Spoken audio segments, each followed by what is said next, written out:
Okay, so it appears Rachel Reeves is having a moment in PMQs, and we don't know why. So let's lock in and see what's going on.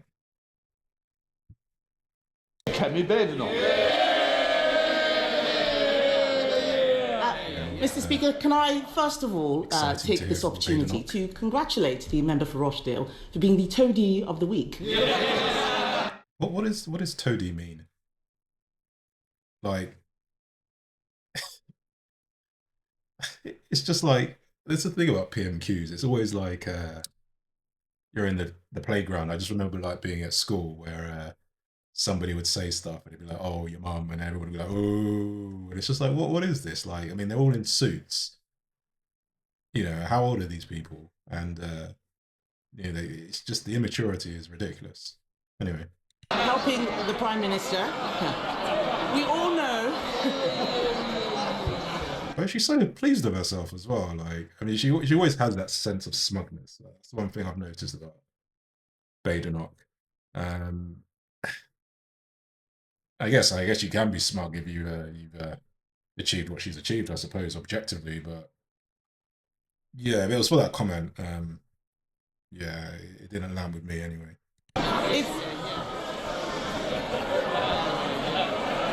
It's still going. It seems pleased. I need to find out what Tony means. It's overwhelmed. There's a lot of people wanting to catch my eye today. There is some free hits on this ad. I won't waste your opportunity. It's been a difficult week for the Prime Minister. I actually have no idea what's going on this week. Apparently it has been difficult. So I've been seeing on the news, obviously with the welfare reform or welfare reform light, it didn't go quite so well. A lot of concessions, didn't really pay attention to what the concessions were, but that is politics in most Western economies. There will be concessions, that is to be expected. But yeah, I can't say I was too interested in actually finding out what happened. Anyway. So let's start with something simple. Can the Prime Minister tell the House how much his welfare bill is going to save? Prime Minister. Mr. Speaker, let me start by saying free school matters on this side. What was that got to do with the question? Like, this is one of the bugbears I think many people have. It's like, we're talking about welfare state, and he's talking about free schools, if I heard that correctly.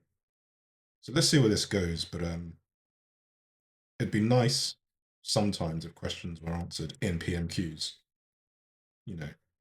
But I guess that's not what it means. Mr. Speaker, in relation to welfare, what we delivered last night was a bill which ends mandatory reassessment of those with severe disabilities. That is the right thing to do. It rebalances. Okay, so on the face of it, that is good. You don't want to have to reassess disabilities to keep claiming something. It does create a barrier there, or a hurdle that is unnecessary, especially if you have a disability and if it's a cognitive issue. It is a problem. And also, if there's carers, that is going to be a stressful situation, constantly having to reapply for something. So that, on the face of it, is good. How it works, again, maybe I should have read the bill. Maybe that's a lesson to take away here. Yeah, the devil's in the details, they say. So I'll give him that. I'll give him that one. Is universal credit. That is long overdue, and it sets out a pathway to reform of PIP. Mr. Speaker, yeah, I've heard about PIP actually. There's been a lot of noise about that. It's one of these things where they say, okay, we're going to reform something, but is the reform needed? If something works, you know, why, you know, if something's not broken, why fix it, has always been the old adage here. And again, this kind of feels like the situation with PIP, just based on what I've been hearing anecdotally. It's like no one actually fundamentally has a problem with it. Okay, maybe certain lobby groups have a problem with it, but the layperson I come across, I'm not hearing any noise or any controversy around it in the same way I'm hearing about immigration, for example, or the cost of living. Those are things you just hear about all the time. PIP, I don't see it in the media. Again, maybe I'm in my algorithmic bubble there, but it just feels like something that is just a way of winning or saying, oh, we did something good, but actually nobody actually cares about it. that much. All it's going to do is just piss people off because they've just changed something that was actually fundamentally okay, potentially. Anyway. It's consistent with the principles I set out throughout. If you can work, you should work. If you need help into work, the state should provide the help. The system that they broke doesn't do so. And if you... So again, this point about working, if you can work, you should work. And I guess that's the point of the assessment. It's like, how do you objectively determine if someone should be working? So there's a number of issues here I have with this. I mean, firstly, is it meaningful to work? Because you've got to look at this at all angles. So yes, people will need to work, but does working make a lot of sense? You can ask a lot of people that are working and they're struggling. They're not earning enough. When you consider tax, for example, which is a very hot topic at the moment, which is why I think reform are getting a lot of traction right now. You can't afford a home, you can't afford the very basic things in life, you can't afford a decent quality of life. And if you are earning a reasonable amount, an amount you think, yes, I can actually start doing some of these things, you're probably going to be looking for legal tax loopholes, because you are going to get taxed so heavily, you might as well be earning less and not have those things. So it's very difficult to aspire to home ownership and to, that holiday every year and, just a car so I can actually get to work, having enough money to travel to work. When working doesn't give you enough money to do those things, doesn't even give you enough money to necessarily even have a pension at the end of all of this. So yes, we want more people working, but working has to be, beneficial, not just to the government in terms of tax receipts.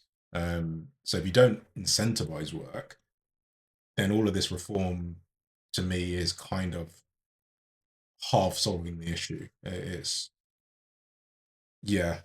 I don't like this platitude of you must work. I think for me, we live in a Western economy, a free market economy, where it's kind of a situation where if you believe in capitalism, you only work if it makes sense to work. And right now, the proposition of work for many people, other than just self-fulfillment, it doesn't make a lot of sense economically. Actually, you're probably better off, for many people, depending on your demographic, depending on your situation, just claiming benefits. And if you are very wealthy, what you're incentivized actually to do is to avoid the tax where possible. That is that's the facts as I see them. You can't work. I think there's one or two I can spot immediately. Usual voices, same names, please. It's too early to leave the chamber. Prime Minister. And Mr. Speaker, if you can't work, you must be supported and protected. The reformed welfare system that we're putting in place will be better for individuals, better for the taxpayer, and better for the economy. Is the taxpayer and the individual different people? And is the economy mutually exclusive to individuals? Because again, they talk about the economy, they almost, I hear this a lot in governments, when they talk about the economy, they talk about the economy like it's a person in itself, like they personify the economy, and they talk about it like it's just detached from the world we actually live in. The economy is like the stock market, that's what people think about. They think about GDP, for example. And a lot of these metrics do not really mean anything to the normal or working class individual. If you don't have any stocks, do you care about the FTSE 100? If you don't have a pension, do you care about these things? Do you care about GDP if most of the wealth is not distributed, and you're not seeing it? It's going to shareholders, where again, you don't have any shares. Again, these questions are not really considered fully. And again, it's a tired argument as far as I'm concerned around what is good for the economy. Often what is good for the economy doesn't feel like it's good for the everyday person who just wants to work, just wants to have a job, and be able to have the things that were implicitly promised by working hard and going to school and getting an education. If you do that, you would hope you have enough money to just have a reasonable standard of living. But again, that seems to be more of a luxury as we are going on. Kemi Bernard. Mr. Speaker, I don't think the Prime Minister actually watched what happened in the House yesterday. His bill was completely gutted. A U-turn in the middle of the debate, removing Clause 5. Where on earth was he? The reason why... That is objectively true, and that is a shambles. What I heard, it was almost like you're better off not actually doing the bill. Like, yeah. So that's fair. He can't answer the question is because he knows it doesn't save any money. It's going to cost... Yeah, Rachel Reeves is not looking happy, but she looks like most of the people in this country, to be fair, as far as I'm concerned. I mean, I hope it's not a personal issue. I don't wish that on anyone, but there is a sense that governments and politicians, they're not in touch with the real world, or the people they govern. And yeah, my initial feeling is, one of, okay, we hope nothing personal in her life is causing that, or there's no harm to someone she loves or knows. But right now, people in this country are not happy, and yeah, maybe she can relate to that a little bit now. Cost millions. This is the first Prime Minister in history to propose a bill to save money who ended up with a bill which costs money. That can't be true. That cannot be true. She needs to pull the receipts on that one. That can't be true. If the bill doesn't cut welfare spending, can the Prime Minister tell the House how many people it will get into work? It's funny, actually, because just someone muttered in the background, 0. And again, I think the same thoughts are just running through my head in terms of all of this. It's like, it doesn't really, well, it matters how many people work, I suppose. But as I say, does it really make sense for many people to work, unless it's literally like you've got no choice, right? There's just no welfare whatsoever. So you've got no choice but to work. And I guess for many people that would seem reasonable. But I think for me, there's kind of got to be a carrot and a stick approach. So yes, the stick would be here. Look, you can't abuse the welfare state. There's only so much tax receipts that can be collected. And I think that's reasonable. But equally, if people are not actually incentivized to work because it doesn't offer a good standard of living, before you retire and even during retirement, then I think what you're going to find actually is many people are going to be thinking to themselves, especially if they are capable of earning money, does the UK, represent good value for money? Is it a good value proposition? I think you've got to look at the likes of Switzerland and elsewhere and think, you know what, maybe not. Or you think about low tax economies when I think actually, well, yes, certain other aspects are not ideal and arguably very problematic, but actually, at least I keep more of my money and I can kind of manage those other issues because I've got more income at my disposal to deal with them. So again, for me, it's kind of these questions that are very surface level. They don't really get to the crux of the issue. And for me personally, I can't talk for other people, but that is the challenge I have with politics and why it feels, certainly when I was younger, it feels very much something that is far removed from my own personal experience. And it doesn't feel like I should actually get engaged. The only reason I'm engaged now is because as you get older, you kind of know, well, you're ignorant at your own peril when it comes to these things. But certainly when I was younger, politics was not an engaging topic at all. Well, Mr. Speaker, I'm glad she asked that because it gives me the opportunity to say we've already started changing the job centres and investing in support back into work. The Trailblazer scheme, which is doing exactly what she asked me. So he's changed the job centres. Yeah, I don't know what that means. I don't know what the significance of that statement is. Trailblazer scheme, what is that?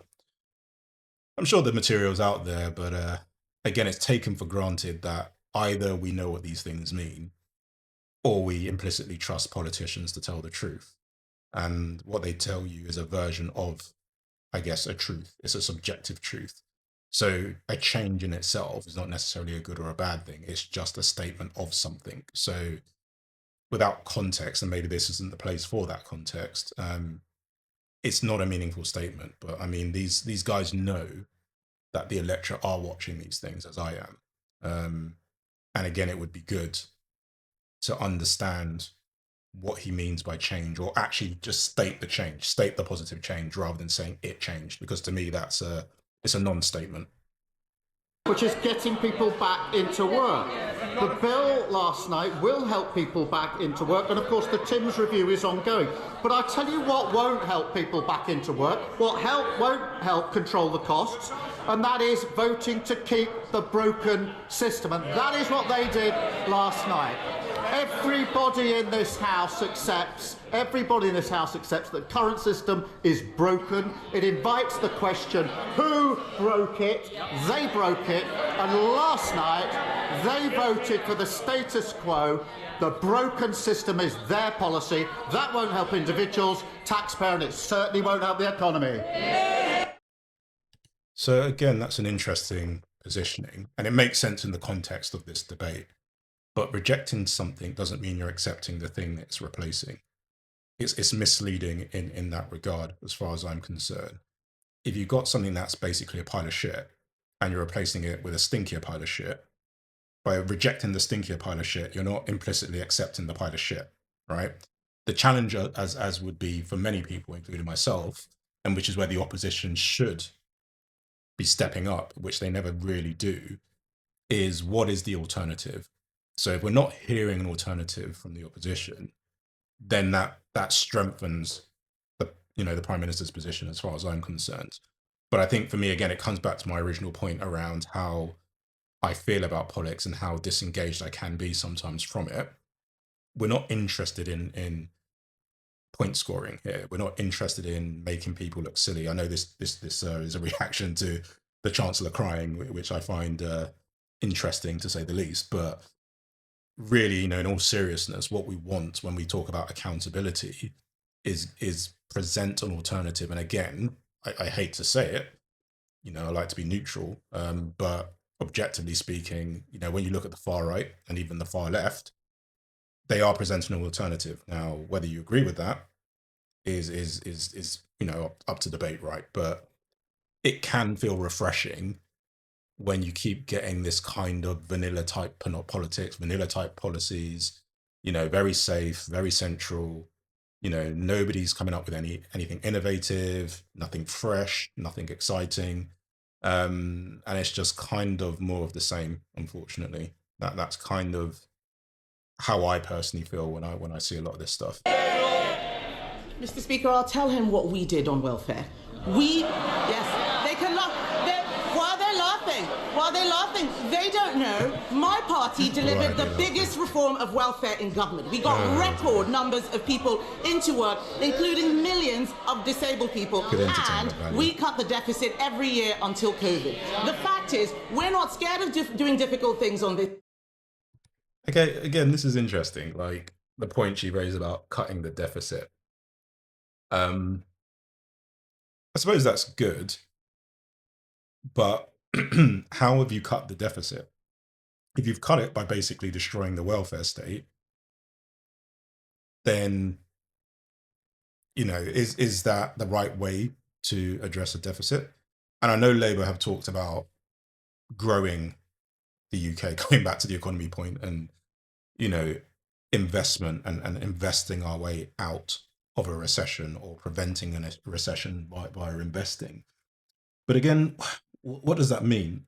And it just makes me think about influence like Gary's Economics, for example. That is a guy I do watch, because I do find him quite accessible, and Jimmy the Giant are two individuals I do watch from time to time.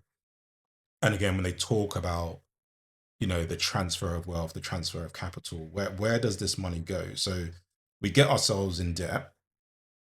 Why are we in debt is the immediate question in my mind. And I don't see any investment in the roads. I'm not seeing people getting pay rises for the in civil servants. I'm not seeing them getting more money. I'm not seeing nurses get more money. I'm not seeing teachers get more money. All the things you think that the state should be paying for, they either seem to be getting worse, they're dilapidated, and the people that work on behalf of the state to keep us secure, in my opinion, keep us safe, look after us when we're ill, they're less and less satisfied, and they're in a situation where actually you know, they either leave the professions and do other things, because implicitly that is the message. Go work harder, earn more money doing something else in the private sector, or they just leave the country and do the same job, but in a country where they can actually afford just the basic things you want in life, you know, a house, you know, or somewhere secure to live if you don't want to own your home, and, you know, a car. Like, I mean, so for me, you know, the deficit, you know, it ties back to the financial crash, you know, the housing crisis, and the bailouts, and you know, you can think about the ongoing proxy wars that are being sponsored. That seems to be where this money is going. It feels to me that is where the deficit is coming from, you know, in a large case, I think, and obviously COVID.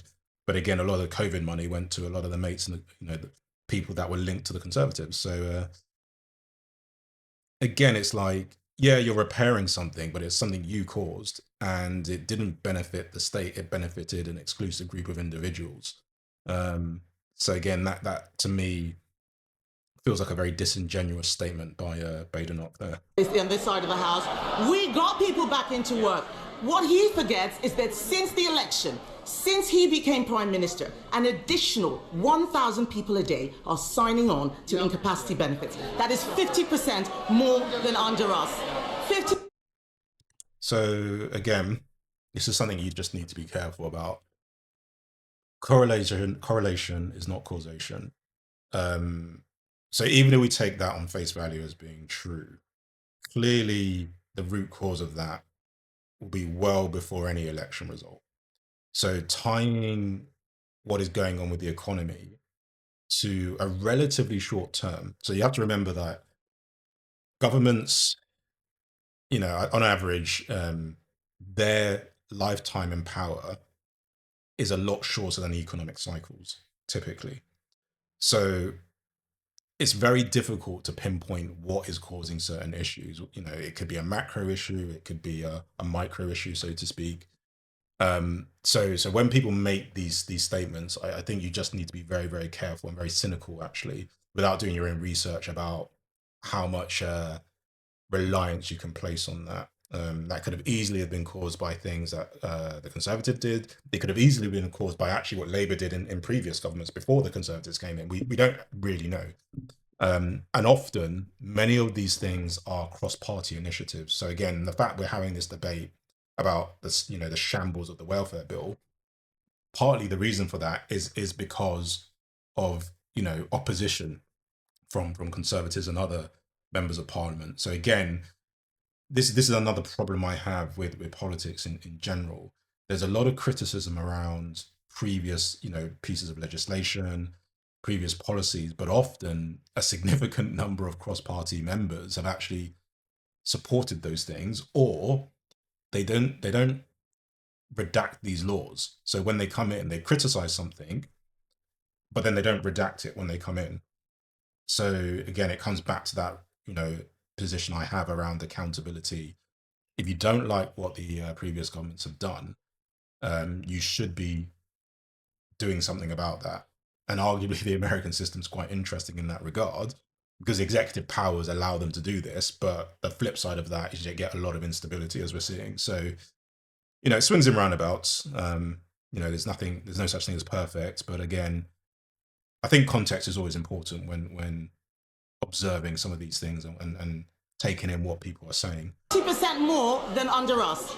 And Mr. Speaker, astonishingly, because of the mess they made yesterday, because there are no more savings, sickness benefits alone are set to rise to £100 billion on his watch. He cannot reduce that now. Mr. McKee, So I the think we've 100 had billion running she before. described hasn't I certainly don't want happened any yet. So more. again, Seriously, context. you're obviously not getting your timing right, because I can hear your voice every time. Can be. Any time if I'll that start is, again, Mr. Speaker. true. Yes. Start again. I guess the other interesting thing about this, it's always nice round numbers, isn't it? It was always like 100 billion, 300 billion. It's never like, I don't know, 35 billion. That's some innocuous number. I mean, I get it. Like it's easier to remember round numbers, but they're always, you know, nice aesthetic numbers, aren't they? Nice juicy numbers. It's interesting. Yeah. Sickness benefits Louder for those at the back. Sickness benefits are set to rise to £100 billion because of their mess. They cannot now reduce it. They can't reduce it because after last night's humiliating U-turn, we know he cannot control his MPs. They're cheering now, but you signed the amendment. You signed the amendment. Again, so she's saying sickness benefits have gone up and it can't be reduced. I guess. So for me, if I think about this, what is the appropriate level of sickness benefits? And that's just a question in my mind. I don't have the answer to that question. But was it too low before? Like, what? Again, the context for me is missing. Like, what point is? I guess the point she's trying to make. Again, it feeds into this narrative of a Labour government that just spends. But actually, the welfare state has been bashed. You know, that was what austerity was. And one could argue, you know, rightly or wrongly, that actually part of correcting that is increasing benefits where it's needed. And again, this is the context and this is what's important. You know, you can't be overly generous. It has to be dependent on what you can afford, which comes back to the tax receipt debate and what you do around that. But it needs to be appropriate. And for me, that's the word I'd use. I wouldn't say it's too high or it's too low. I mean, unless I'm trying to bash the opponent. But again, I'm not interested in the opponent being bashed. I'm interested in politicians that care about the people they govern. And if they care about the people they govern, sometimes some of this stuff has, you know, some of this language, some of this behavior, it doesn't help. It just comes across as just somebody who, again, just wants to win a fight. And it's a shame that's what PMQs really are, rather than actually gaining anything, in my mind, fully meaningful out of these exchanges. Over 100 people signed that recent amendment until the bill was completely gutted. He said that he would take the difficult decisions, but isn't the reality that he is too weak to get anything done? Mr. Speaker, I'll tell them what they did to the welfare system. They broke it. They broke it. And it's the same as the NHS. What did they do? They broke it. Same as the economy. What did they do? If you break the welfare state, you need to fix it. And if you're fixing it, maybe that might mean more money has to go into the welfare state if people are in need. You know, if we're taking the view, for example, we can increase our funding to overseas wars because, again, we accept that the situation changes, it's dynamic, we need to support our partners abroad. Then what about the people in your own country? And that's my question here. It's maybe people need more help. So maybe the right thing to do, if we can afford it, is to increase the welfare for sick people, or PIP, for example, or the winter fuel allowance, whatever it is, right? So I think that's a fair rebuttal from Keir there. It kind of halfway addresses the point I'm trying to raise here about. They broke it. They broke everything that they touched. And now she describes the broken system that we are trying to fix. What did she do? She voted against fixing the system that they broke. And I'll tell you, Mr. Speaker, and spell that out. Yeah, so again, I just want to address that point again. Just because you reject something doesn't mean you accept something else. As though there's only two options. And they're the only two options in existence. The challenge is, what is your alternative? That is always going to be, for me, how I would position it. And again, I think when I think about Labour's campaign, before they came into government, it wasn't clear to me what their alternative was. They were very quick, and rightly so in my opinion, to criticise the Conservatives on many different things.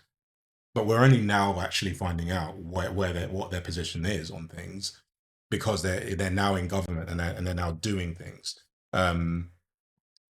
But again, for me, that was always the issue I had with Labour. What is your alternative to things? And that would be my position to the Conservatives here as well. If you don't like what Labour are doing, present an alternative. But again, do we understand what the Conservative Party is these days? I'm not sure. They voted last night for the system that is keeping 1 million young people not learning or earning. That is a disgrace of their system. They voted for a system where we have 3 million people out of work on ill health, and they voted for that system. We're fixing it. We're clearing up the mess that they left, just like we're clearing up the NHS and the economy. He's got some brass neck. Has he read the papers this morning? Has he read the papers this morning? Okay, we don't care about the media. The media is not objective. That bill will achieve nothing. It is a pointless waste of time and is absolute proof that he doesn't have a plan. Let me tell the House what's going to happen. In November, the Chancellor is going to put up our taxes to pay for his incompetence. They probably will. They probably will, or they will do it by stealth, which comes back again. And I'm going to sound like a broken record here, but you know what rings true to me here actually during this exchange is this idea of taxing our way out of issues, and again, it's a fair criticism as far as I'm concerned. I am somebody who, in principle, believes in paying tax. You know, I think it's a good thing to do if you can see the benefit. And for me, that's the problem here. A lot of people, including myself, are struggling to see the benefit other than paying down this sort of abstract deficit, which for many of us we're actually far removed from in many ways. Whether the country's in a surplus or a deficit, it doesn't seem like, as ordinary people, we benefit from that, other than maybe there's more jobs flowing around or whatever. That's the theory, right? You know, there's more money, we can invest more, etc., etc. But broadly speaking, it is something that, again, it tends to be longer than our own individual lifetimes. And it feels very abstract for many people in many ways. So for me, you know, that's kind of one of the issues I've got going on here. You know, it's, yeah, I'm not sure how I feel about what Badenoch's saying at the moment. We on this side of the House know that you can't tax your way to growth. But people out there are... And again, that's an interesting comment, actually. Taxing your way to growth. Like, you actually can. It's whether it's a good idea or not.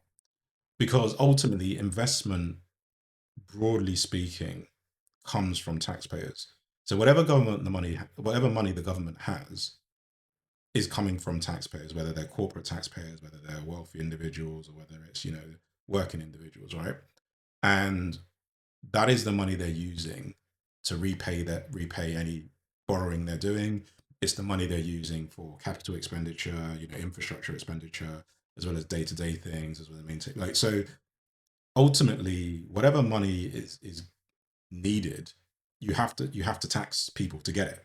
Like, so I'm not sure I fully understand, because I'm sure Badenoch understands this. She's a lot smarter than I am, but I'm not sure really what she's getting at here when she says you can't tax your way to growth. In the sense that, I guess what she means is you can't purely rely on that, which I do agree with. But I think, again, it's a misleading statement in the sense that the government only has tax income. Like, it doesn't have any other form of income, if that's how the way you want to call it, if that's what you want to treat it as. It doesn't have any other means of generating income, and it shouldn't, actually, because that's what keeps it impartial. That's what keeps it accountable to the electorate. You know, we are their paymasters, not ideally, you know, individual corporate lobbies or whatever. But so for me, I don't have an issue with higher tax if it leads to the investment, if it leads to a welfare state that works. And if the answer is we want to lower taxes, that's fine. But then we need to say, okay, well, we shouldn't have to then deal with all the other things. Like, you know, we shouldn't have to pay for the things that we're being asked to pay for if we want lower taxes. So I think for me, there's two options. You have a privatized situation where you keep a lot more of your money, or you have a high tax situation where you get a lot of value out of social services and welfare services, but those services actually are high quality services. And if you can't deliver those high quality services, the argument will always be, well, you need to lower the tax bill. But you're in a situation where you're in a bind where the government can't do either because it can't afford to. So it's a tricky situation. It's calling for reform, which is obviously why people like Gary's Economics are getting traction now. But we're just hearing the same stories, unfortunately. You know, we can't reform the tax system. We can only twiddle with it or tweak it a little bit, or again just do very sort of unimaginative things to find solutions. Frightened. People out there. Yes. These are the same people who cheered when they talked about the NI rise and the jobs tax. Why are they complaining now? People out there are frightened. Can he... I think that's a fair criticism. You know, I think when you come into power and you give guarantees and then you find some sort of legal loophole to get round it, and again, I felt like the Chancellor was very smug about the fact that she'd somehow managed this alchemy of not raising taxes but raising taxes. And I think many chancellors have played this game. And for me, it treats people like idiots. It feels like a form of gaslighting. Yeah, you know, this idea that this wouldn't harm workers who are asking for pay rises, for example, is ridiculous. And that somehow it's only affecting the corporates, as though again there isn't this sort of interconnected mutual dependence on each other. You know, if it's bad for businesses in many respects, it's going to be bad for the workers of those businesses, and therefore it's going to lower their prospects.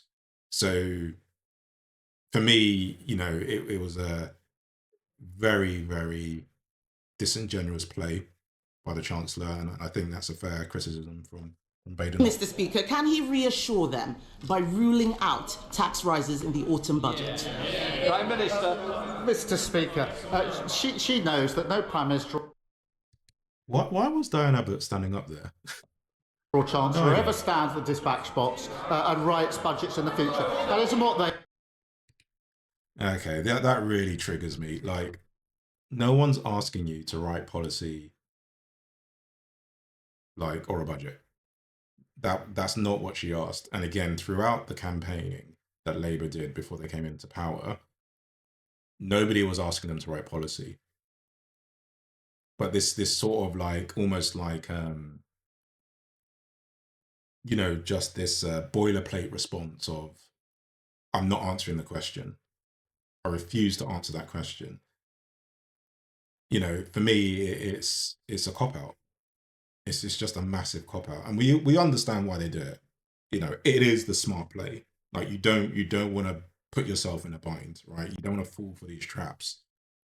But again, you're not just talking to the opponent. You are talking to the electorate that may be watching this. And, you know, just because your predecessors don't do this doesn't mean this is a great precedent to be following. And to be fair, you know, you take someone like Donald Trump, you know, who goes the other way. You know, he doesn't respect precedent, and in some ways that is refreshing, actually, because if something is not good, it's not helpful, it's not useful, then just do away with it. And this idea of, okay, I'm not answering a question because it's customary for me not to do so, is BS. Like, it's just absolute BS. It isn't what we do, and she knows it. But she talks about growth. For 14 years, we had stagnation, and that is what caused the problems. And I'm really pleased, Mr. Speaker, to show the progress that we're making. I can update the House. Last week, Amazon put in £40 billion of investment into this country. Okay, I don't care about that investment from Amazon, because what are they getting in return is the question, and how much taxes are they paying in this country? So they create a lot of jobs, so that's welcome. That's a good thing. But what is the overall net impact of what they're doing? You know, the goods and the bad. Like, what on balance are they actually contributing? So just calling out this one thing, to me, again, I don't care about that personally without the wider context. And the fact that we're talking about, there hasn't been growth. I mean, that is understood. But again, what you need to understand about governments, which, well, I think most people will know this, how they measure things may not be the way you think things should be measured intuitively or following just common sense. So it'd be interesting to understand what metric he's actually referring to here, or what studies he's referring to, or what statistics. You might think it's something like the NAO, or some sort of central independent body where he's looked. That would be my hope here. But it'd be interesting to biggest investments of its time. That brought the inward investment to £120 billion in the first year of this Labour government. And the other question is, who is benefiting proportionally from that investment? Whose pockets is that money or financing going to? Because what they talked about here about more people working, is it resulting in more jobs? Is it resulting in a higher quality of living? These are questions I'd want to know. Mr. Speaker, I can also tell the House that business confidence is the highest for 9 years. According to who? Who did what it how is he measuring business confidence? And who is, again, I don't, it's not that what he's saying is untrue, but again, it's like, I don't even know how to take that statement. It's like, if you say so, I guess is the way I can put it. That's longer than the whole time that the leading opposition's been in Parliament. And the figures this week demonstrated and showed we had the fastest growth in the G7 in the first quarter of this year. What a difference to the mess they left. That's the difference a Labour government made. Yeah, so when we talk about fastest growth, again, I'm thinking about things like GDP, overall FTSE market cap. I'm thinking of macro, metrics. And if that's what he's referring to, I don't know. But if that's what he's referring to, does anybody notice in their day-to-day lives the impact of these things? If you work in certain sectors, you're going to see bigger bonuses and things like that. And again, this is not about poor against the rich. I'm just saying people live in different worlds. The closer you are to government, either through wealth or influence, the more these things matter. But for the majority of people, it doesn't impact what they take home in pay, for example, which is actually what most people actually care about, because it's the thing that basically funds their lifestyle and implicitly their level of happiness and what they can do for their loved ones. So again, I guess it's a good thing. It is a good thing.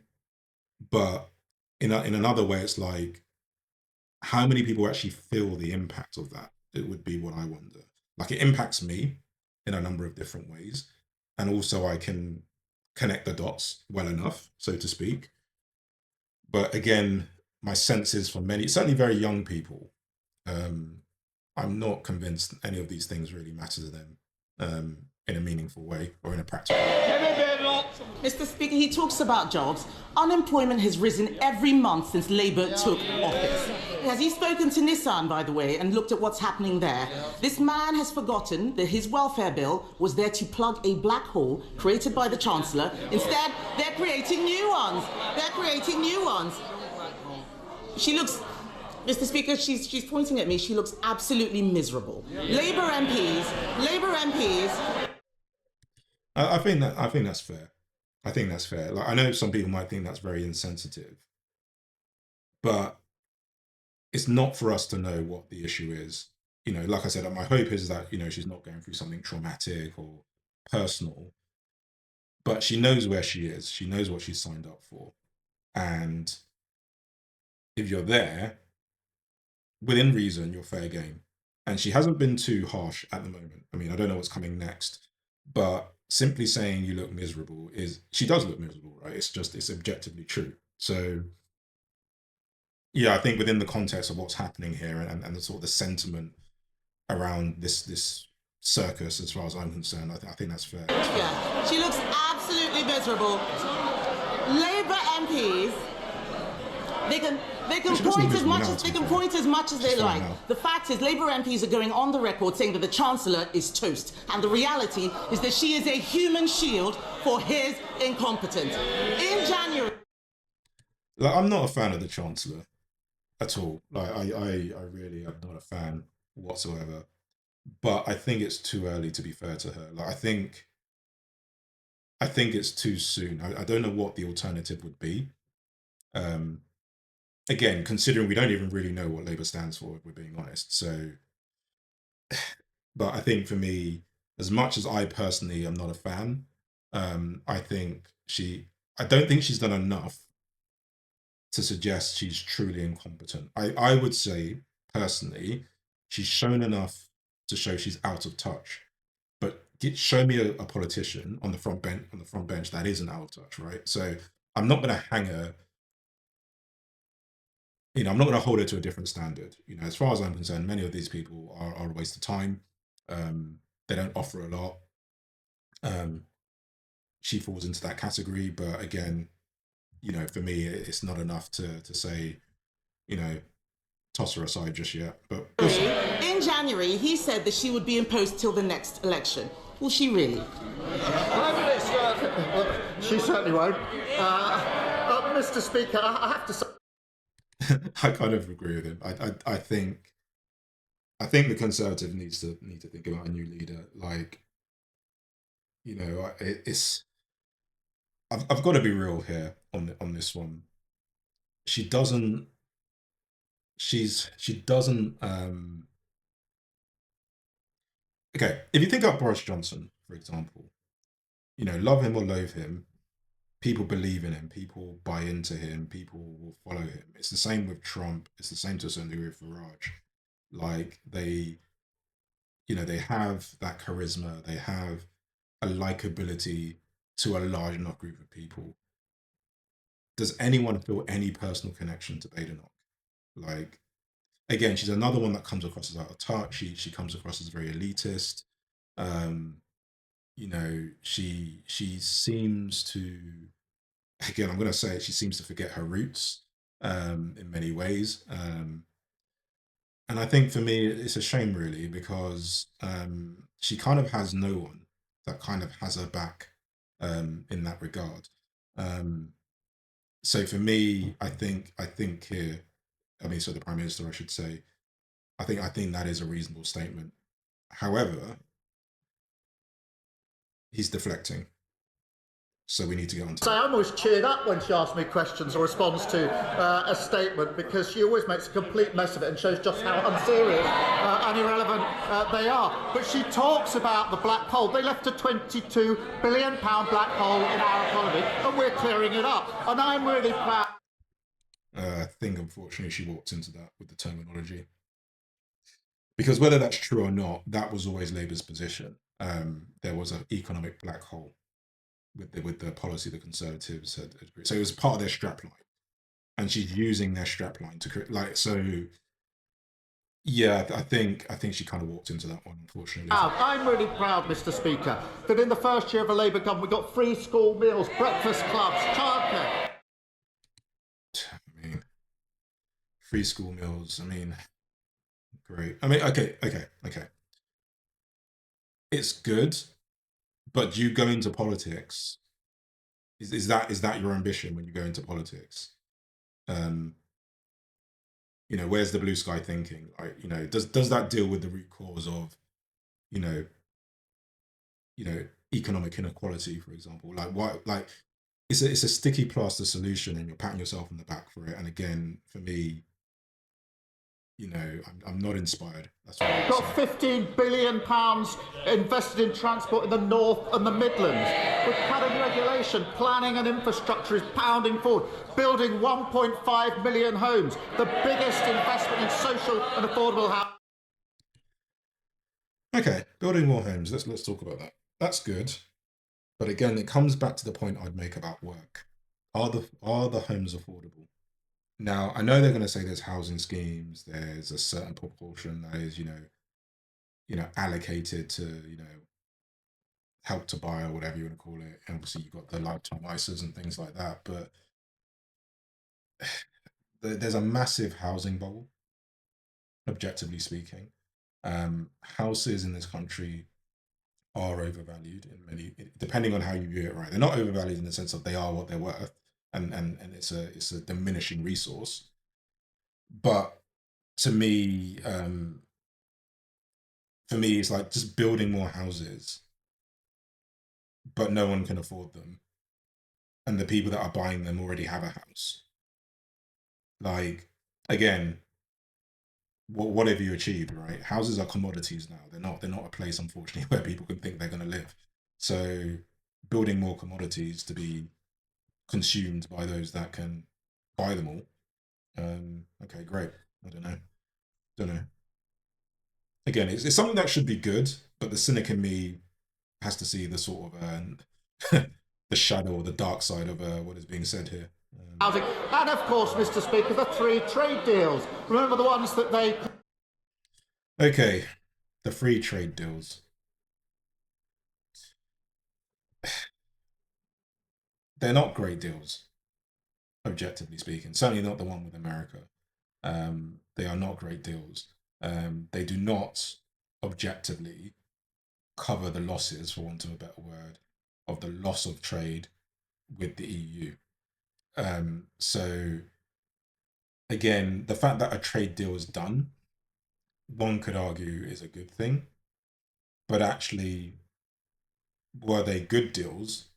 Time will tell, right? But on the face of it, my feeling is they were not the greatest of deals. They were just deals that had to be done to gain some political points.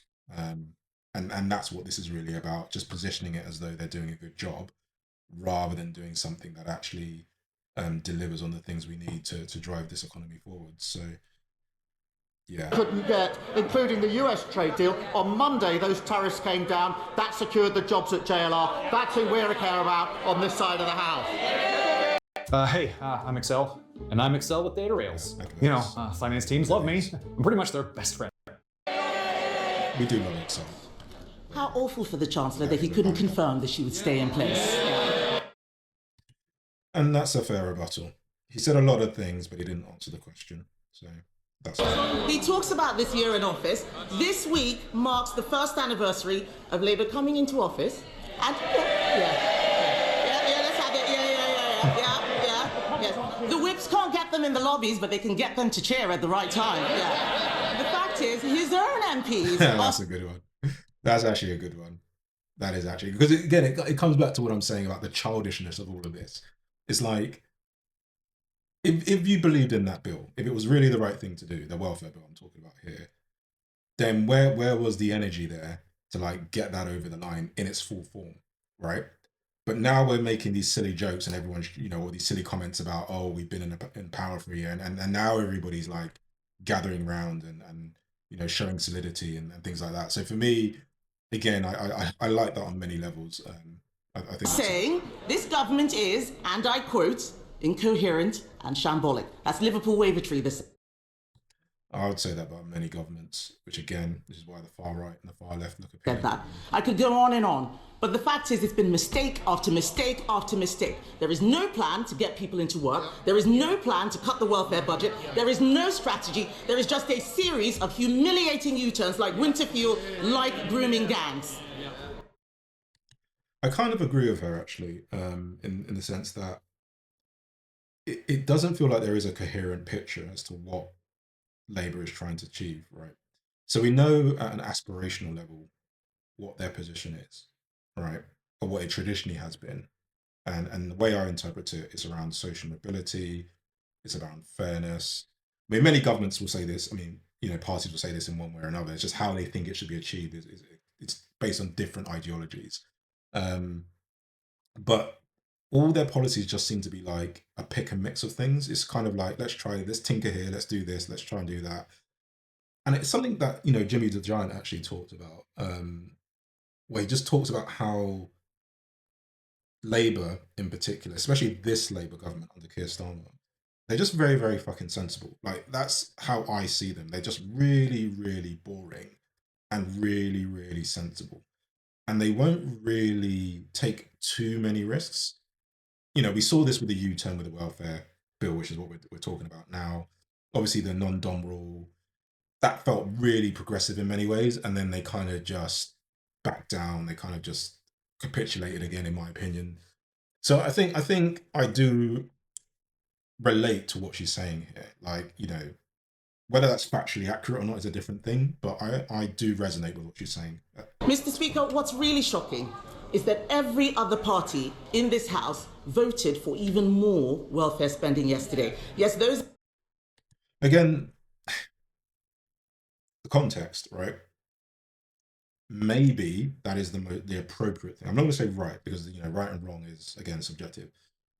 Maybe it could be considered the appropriate thing to do after a period of austerity where, depending on who you talk to, the welfare state was destroyed. Like, so if you're left leaning, that's not going to be an argument that does anything. If you're right leaning in terms of economic policy, this only tells you what you want to hear. So it doesn't do anything to bridge the gap in terms of, okay, bringing people from one side to the other side.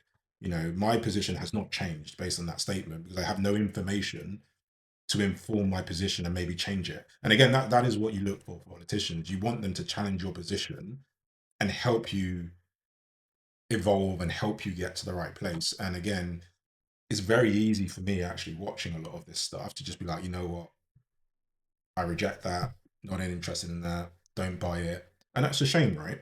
You know, that is a shame. You know, ideally I'd like to believe my politicians. I'd like to be more engaged in that regard and actually feel like, you know what, let me look into that because they've raised a really good point here that challenges something I thought.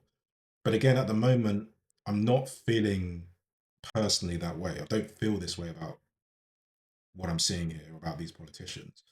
So again, it doesn't do anything to galvanize people one way or the other. It just keeps people divided in many respects. MPs behind him and the Lib Dems and Reform, the Conservative Party believes that this country needs to live within its means.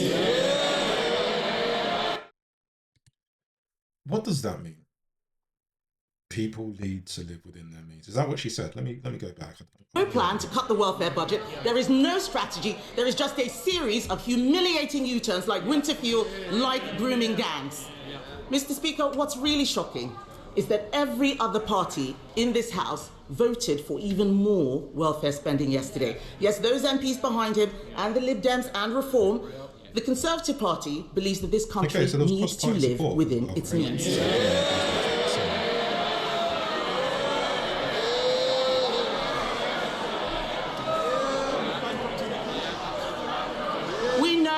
We know what we believe, Mr. Speaker, but this is a Prime Minister who has U-turned on everything he's done in office, including his own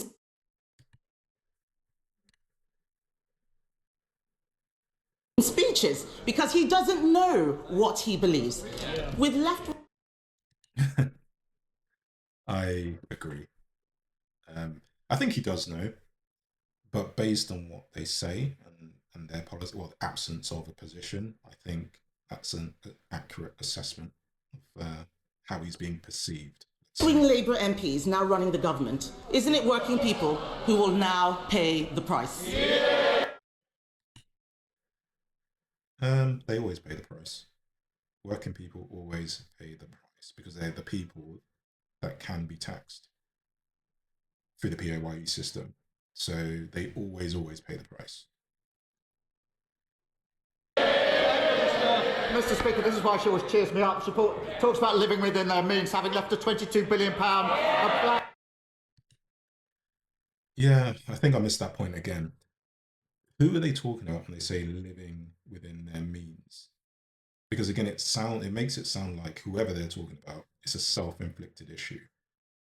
And I don't accept that position.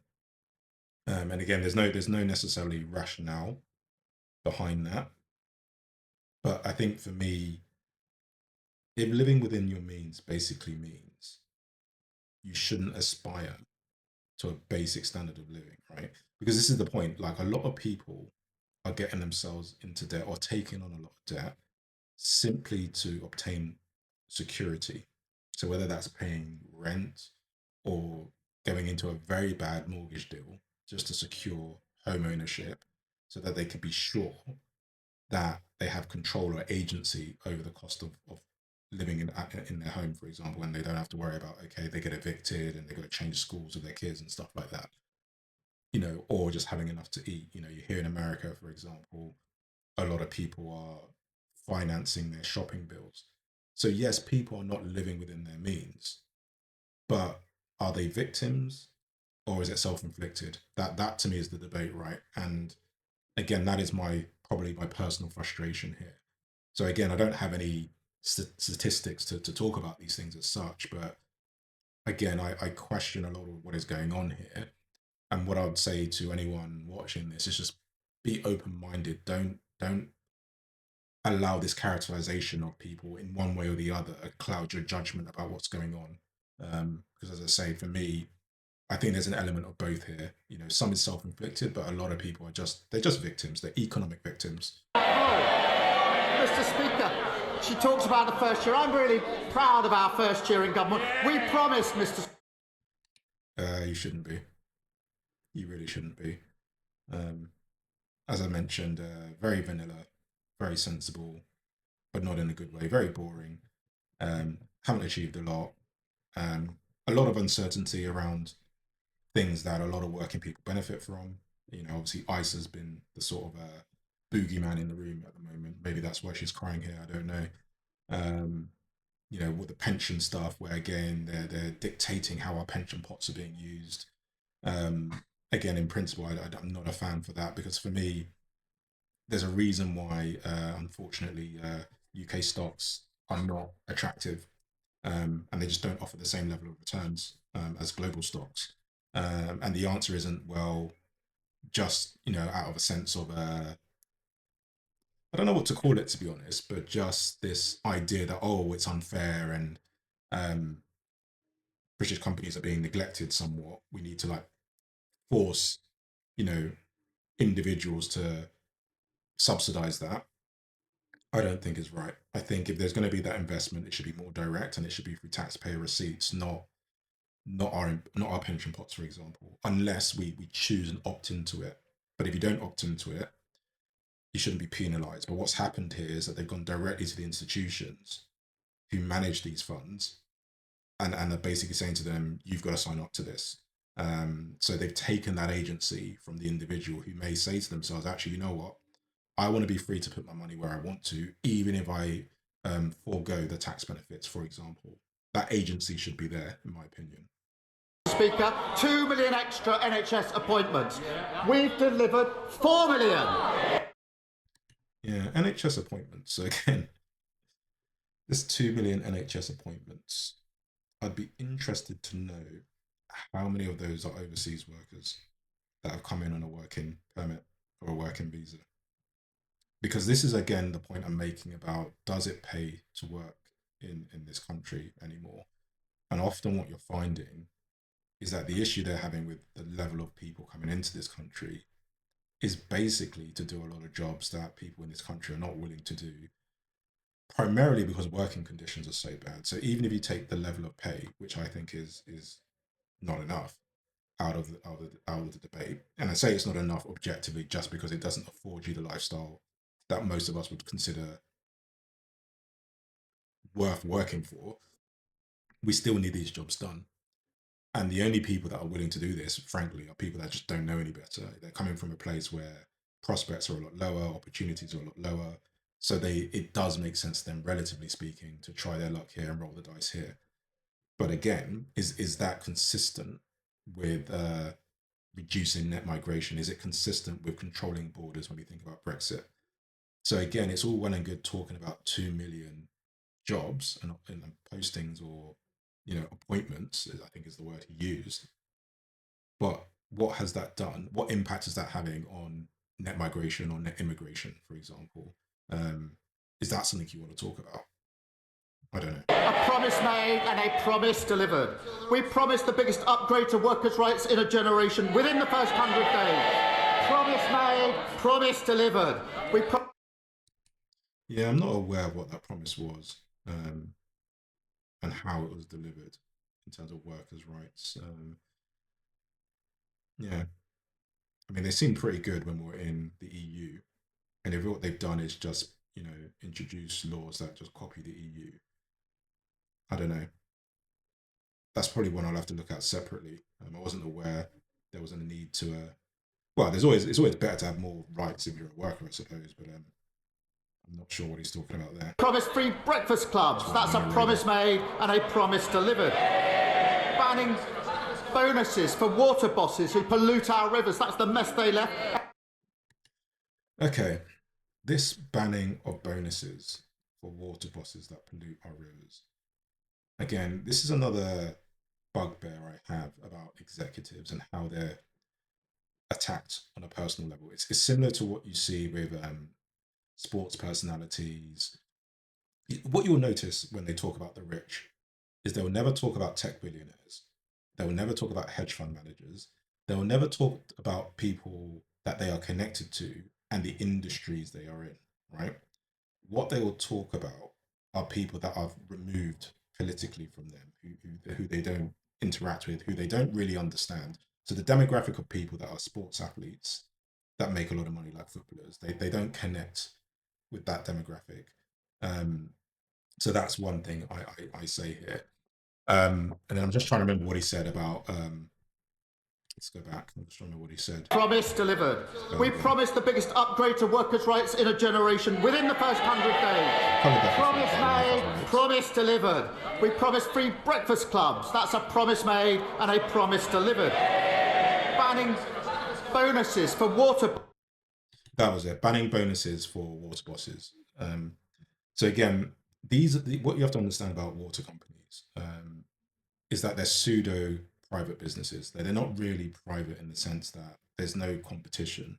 There isn't a competing water company that can come in and put them out of business, right?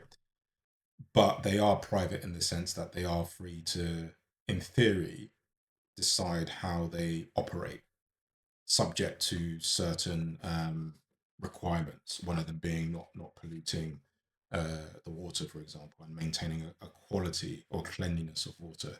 That's how it works in the UK. So it needs to be drinkable, for example. And what happens is executive pay is linked to those metrics in the same way that in a private company, executive pay might be linked to share price, for example. So basically, what I'm trying to explain here is that this calling it a bonus, to me, it's a motive language, because it makes it sound in the same way that you may receive a bonus. If you receive a bonus and you are a worker and you are not a part of an executive and you don't receive dividends and you don't have shares in a company or options in a company, it is discretionary, right? It's not a contractual element of your pay. So it is right to call it a bonus. But if you are an executive, then you don't really receive a bonus. You receive performance related pay. And there's a nuance here, and it's a very different thing. So really all it means, and if you work in sales, you'll understand what I'm talking about here. There's a base level that you are guaranteed. And broadly speaking, it's just like your living money, right? You need some money to pay your mortgage and whatever, right? And it would be high money if you're an executive. But broadly speaking, that's not why you're in the job.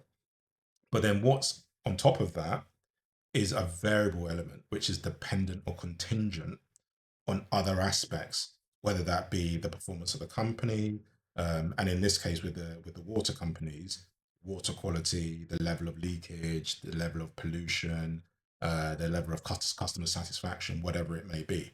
And this will be agreed with the regulator in question. So they were always going to receive this bonus that Keir Starmer was describing, because that is the way executive pay is structured. And it's something actually the government backs. It's something they believe is conducive to attracting talent, is conducive to growing the economy we're all obsessed with. So this almost basically throwing these water boss executives to the wolves just to score political points, I find quite triggering. And the answer, I would say, is you need to think about executive pay in general.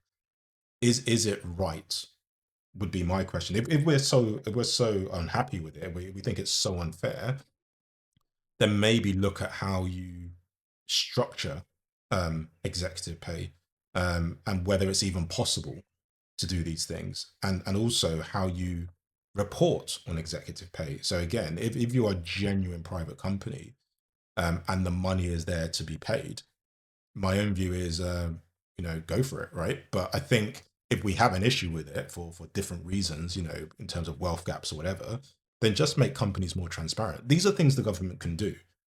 So for me, I don't like this idea of pointing the finger at individuals, whether they're poor or rich.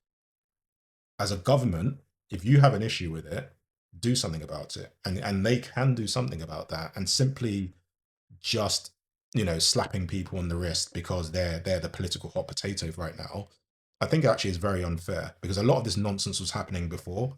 It will happen in the future. The only reason that individuals we're talking about now are affected, they're just in the wrong political climate, which to me is not the way individual pay should work at any level. So yeah, I know that's a bit of a rant there, but I'm really, it really is triggering for me, these kind of statements, because they're just designed to divide people. And I think this is where, unfortunately, we go wrong. Like, it's not about the rich versus the poor. And if you start falling into that trap, I think, you're kind of, you're playing into their hands, would be my opinion. Bosses who pollute our rivers, that's the mess they left. A promise made and a promise delivered. And again, this is my point here. The Conservatives didn't make that mess in that point in particular. That is standard across the board. It's a global standard, what I'm describing in terms of executive pay. So to attribute that to the Conservatives is ridiculous.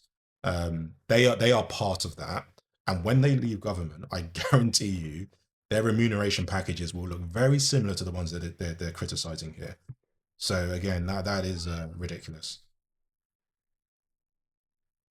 Energy, a promise made and a promise delivered. The largest increase in defence spending since the last Labour. A promise made and a promise delivered. Creating GB Energy, a promise made. GB Energy. Well, energy is not any cheaper, so because again, there might be a wider context I'm missing on that, to be honest. There might be a strategic, benefit. I'm assuming there is, right? But we all know how government projects work and how they overspend, and how the ROI, or this is the return on investment, I should say, isn't quite what we think it is. So maybe there's a bigger picture in terms of national security here or whatever, right? But again, what do I deal with every day? I deal with my energy bill, right? I care in an abstract way about national security, but day to day, it's not what I think about. And maybe that's a luxury, right? The fact that I don't have to think about that, maybe that means the government is doing a good job in that regard, certainly in the Western world. But again, I'm not seeing on a practical level the benefit here regarding my energy bills. And I promise delivered. The largest increase in defence spending since the last Labour government. I promise. Yeah, defence spending. That's a whole nother debate. I mean, so we're spending, again, it's the reverse of the welfare argument, right? So the view is, okay, for some reason we should always be lowering welfare spending. And generally speaking, you kind of want to do that. You want to be efficient, right? For many reasons. You don't really want to be having to pay for welfare spend. But again, you've got to do a lot of things to bring that down. You can't just cut it off, in my opinion. But equally, when it comes to foreign aid and military spend, there just seems to be this blank check mentality in this country. And I've never really understood it. And maybe it's because of my own background. Because again, I was born here, but my background is African. So again, our culture is very different in that regard. But again, maybe there's a history behind this that I just don't fully appreciate, because maybe it's not touching me personally. So you've got to bear with me on that one. But I think for me, when the country is struggling financially, it becomes more difficult for me to understand this. In the same way, I know there's been criticism around maintaining a royal family, for example, and again, many people are struggling. So for me, there's always this conflict in my mind around some of this stuff, because I think the sentiment is good, but I do wonder, why is it, no matter rain or shine, we must always be spending more on military? And I think the other concern I have with military spending, and again, it's a similar question when I talk about investment as well. Where is this money going? If it's just going on, sort of pet projects of particular ministers, like this latest guidance missile or whatever it is, and we're not seeing that benefit in terms of like aftercare for combatants. I mean, well, I shouldn't say combatants, the military service professionals. We're not seeing them having better accommodation. They're not getting more money in terms of their earnings. They're not getting enough, training in terms of other skills that they can develop and use outside of the army. Their equipment's bad. Like, for me, that's what I care about. Again, it's just this everyday stuff. But if it's just going on these sort of vanity projects, do I care about that? So again, this idea of spending more on the military, the devil is in the detail for me. If it's going to personnel, then I can get behind that. If it's just going to random vanity projects, just keeping up with the Joneses in terms of America and the UN, then for me, I don't really care about that personally. It's made and a promise delivered. I'm putting more money in the pockets of working. I mean, now I've noticed how emotional the Chancellor is looking, and this is the irony of the situation. He's congratulating himself and the party on delivering so much, and clearly she's overwhelmed with the success Labour are having, apparently, I guess here. But yeah, I wouldn't be surprised if there's a personal issue here. She doesn't strike me as the type of person that, even if she was losing her job, would react like this. To be fair to her, I do see her as somebody that's probably quite resilient. You have to be to get to the position she's in, and I think we do need to respect that, and show that respect in that regard. We can have a laugh, we can have a giggle, and I will have a giggle at her because she is a public figure, and in that regard, she's fair game. She's not connected to me. She's not going to see this, so I don't have to feel guilty about that in any way, and neither should you. But I think what I will say is that my concern, if I'm being really honest, is what is going on in her personal life. Because, as I say, no one deserves that. If it's a career thing, she'll be fine. I'm sure she's got lots of offers. So I wouldn't feel too down and out about these people, and I'm sure you don't. But as I say, my hope is that it's just nothing too serious that she can't come back from in terms of whatever it is that's making her upset. People, particularly the 3 million who are the lowest paid through the national minimum wage. A promise made and a promise delivered. We're only getting started. The Chancellor's led on all these issues, and we're grateful to her for it. Okay, so he's left that. He's ended that in an interesting way, because he didn't give any guarantees about her job, but he did explicitly attribute all of that success to her, not the party. So one could take that in two ways. One could take it as she has his backing, and I think for him, he probably should back her. Actually, I think he looks stronger if he does. I personally don't think she's done enough to be dismissed, if that's the right word. I don't like her, but do I like any politicians? I don't know. But again, it could be one of those like lifetime award situations where you honor the person because they're basically being politely pushed aside. I don't think it's that. If I was a betting man, I would probably lean in with the fact that she's probably got a bit more time.